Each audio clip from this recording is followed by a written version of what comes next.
what do we do next? That's the question. What do we do next?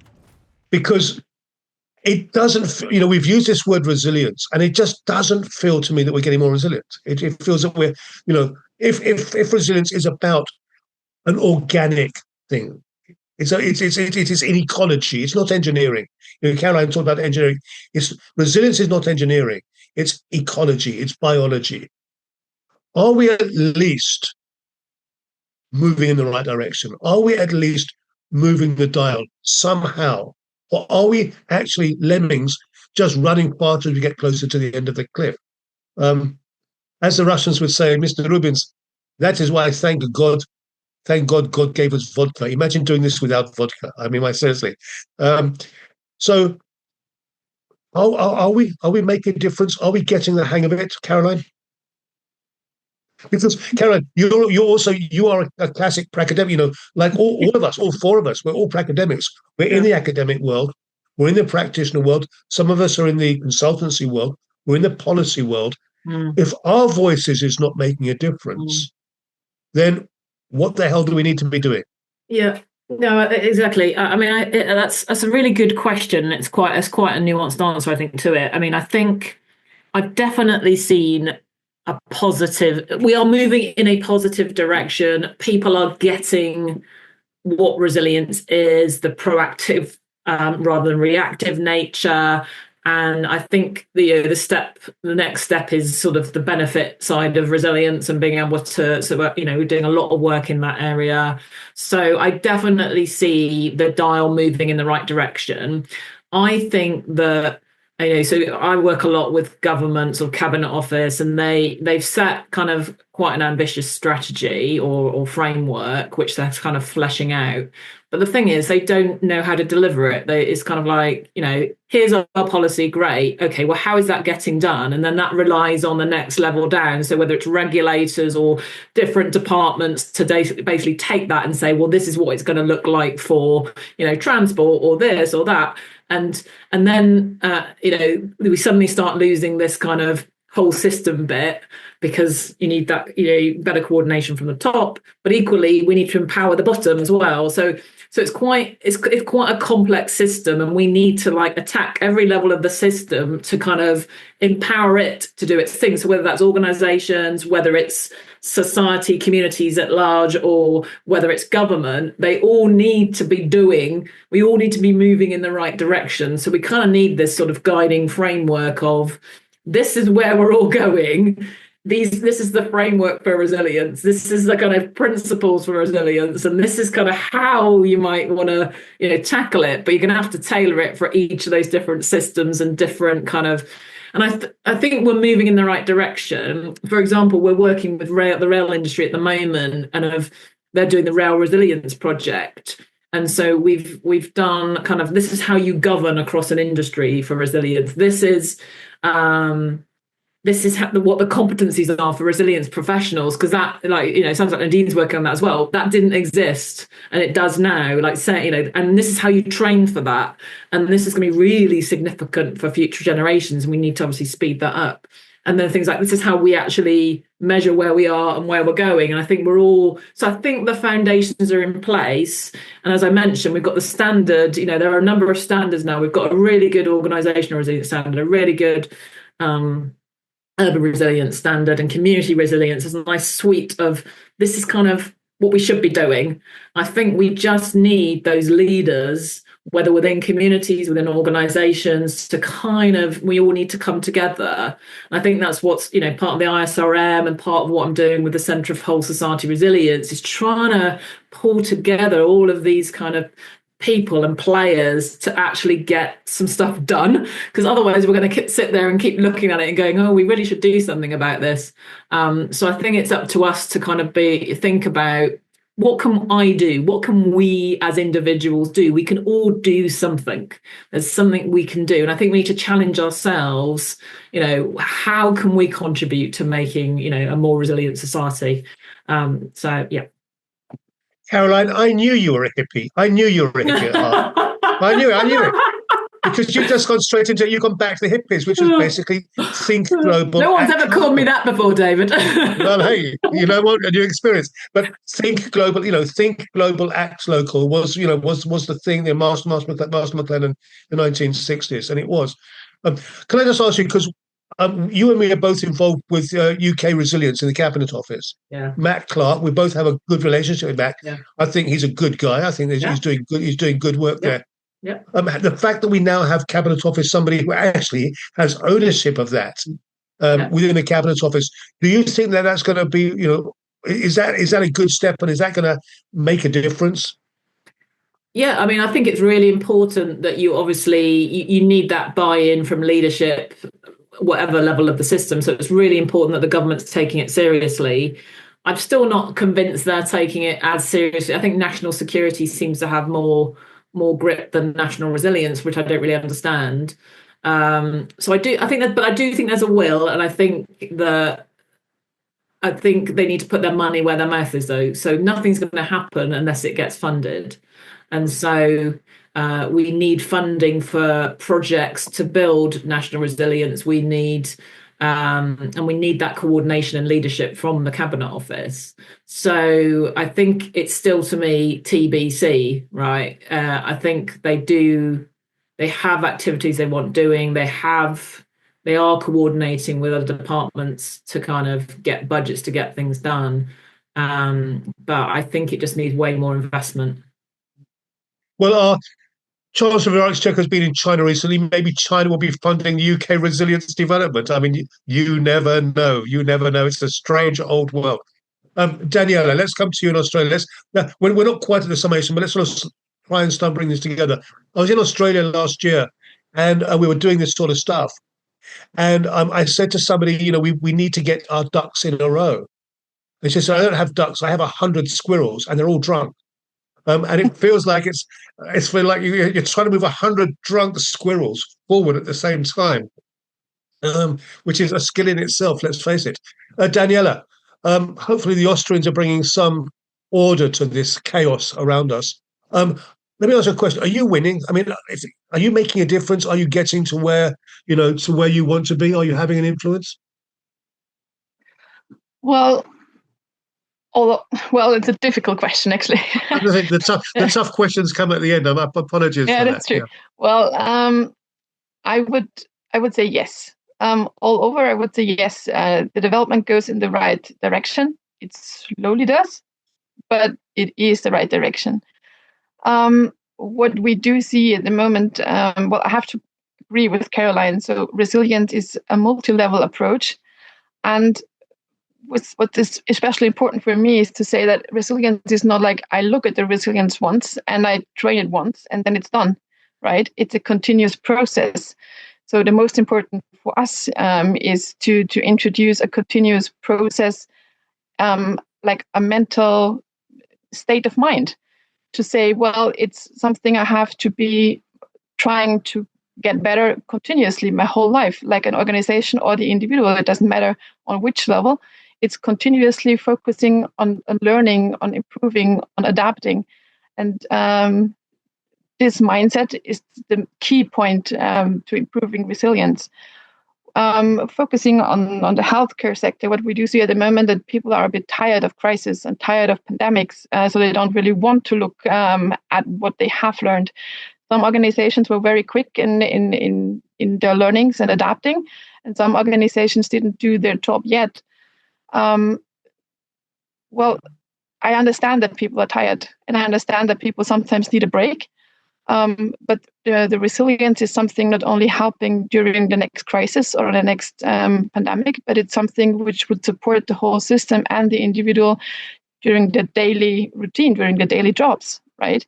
So to seeing the benefit in the long run of taking the time, of taking small steps and continuously trying to improve is very important. But we have kind of an issue with, so if one organization looks at their learnings and improves, we have an issue with like connecting with other organizations. So the synergy of having a resilient strategy all over Austria or a resilient development strategy in Europe is still lacking. So like resilience standards in the healthcare system are not introduced in Austria yet, and also not in Europe, as far as I know. And this is one of the key issues we tackled with our Empowerment for Pandemics research project, because we would like to introduce kind of a standard looking at resilience. What is organizational resilience?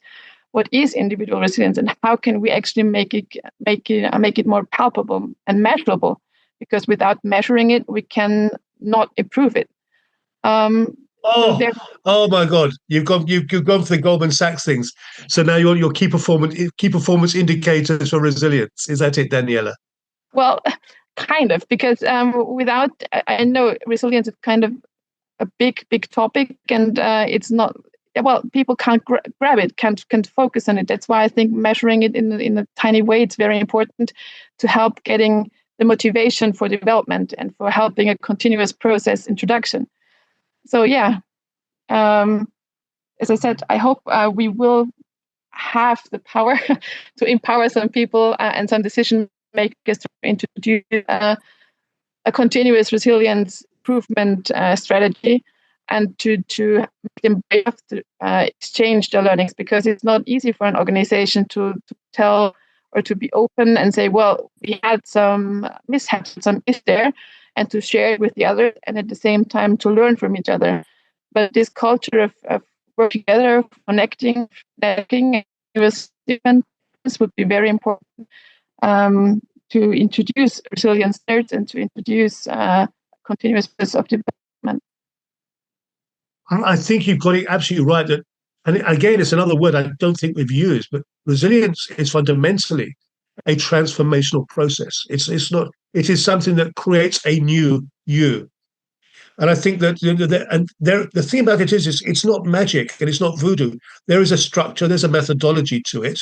We understand. We literally, the people on this panel, we know how to do this. Genuinely, if you let us get on with it, we can do that. It's generational. But what we don't want to be is in 5 years' time to say we should have started 5 years ago. We need to get moving. But there is a methodology to this. There's a process which we understand, and we just need to. Sorry, Caroline.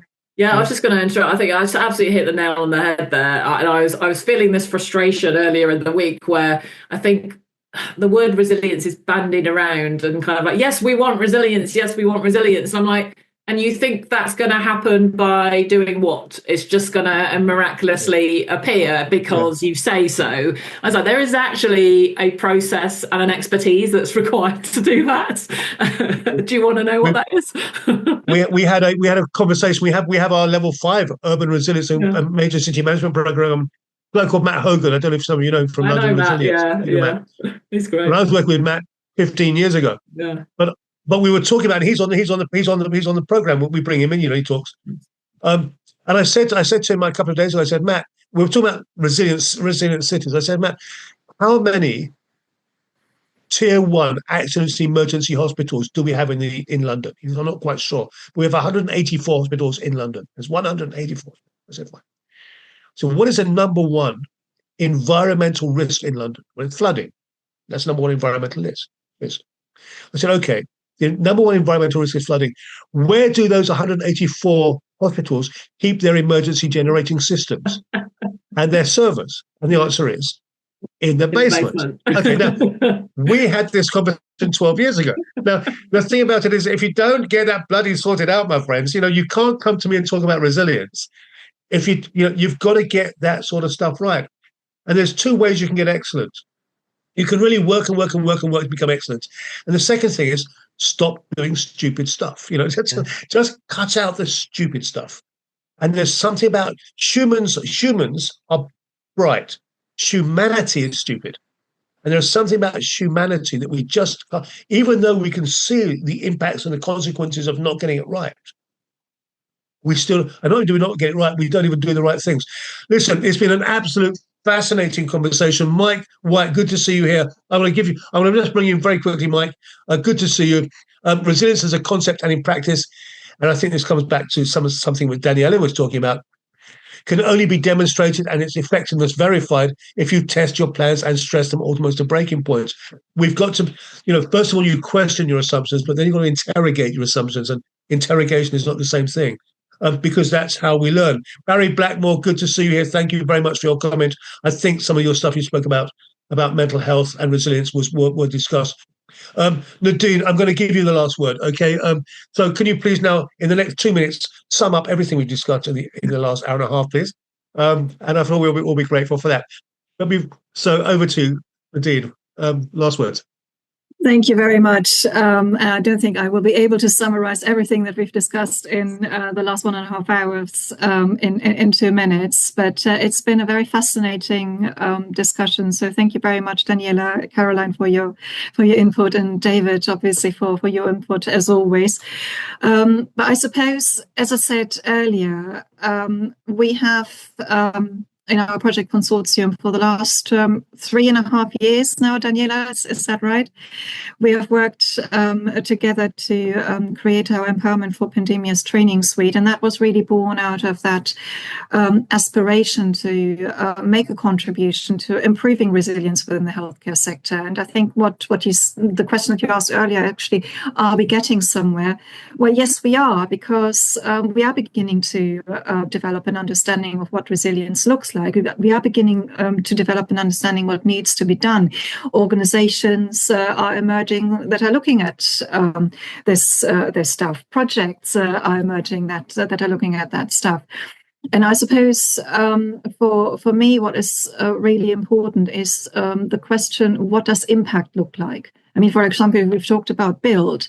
Now, BUILD has delivered disaster awareness training using a virtual reality solution that has been rolled out to thousands of students, to thousands of community members. Now, that it's about earthquake preparedness. So these thousands of people are better prepared for the eventuality of being caught in an earthquake. Now, that's impact.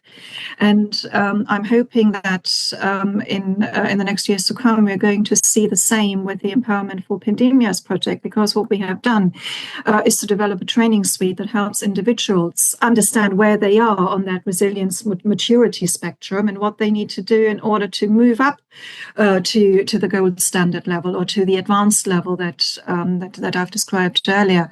What do organizations need to do? So we have got an assessment tool where organizations can measure their pandemic preparedness and their resilience maturity, and then develop action plans. So what I'm hoping is that organizations over the next few years are going to use those tools in a longitudinal matter, where they can say, well, in 2025, this is where we were, and then in 2026 maybe they're going to see improvements in different areas, and that's impact. But I suppose the whole debate, the whole dialogue around resilience has sort of mushroomed over the last few years. It's a relatively immature debate to have with quite a lot of the stakeholders that actually are quite fundamental to developing overall societal resilience. So, I mean, I'm not going to go through the Empowerment for Pandemias training program again, Dave, because you have introduced it earlier and the different components, and we have shared the link as well. But it's been a fascinating discussion, and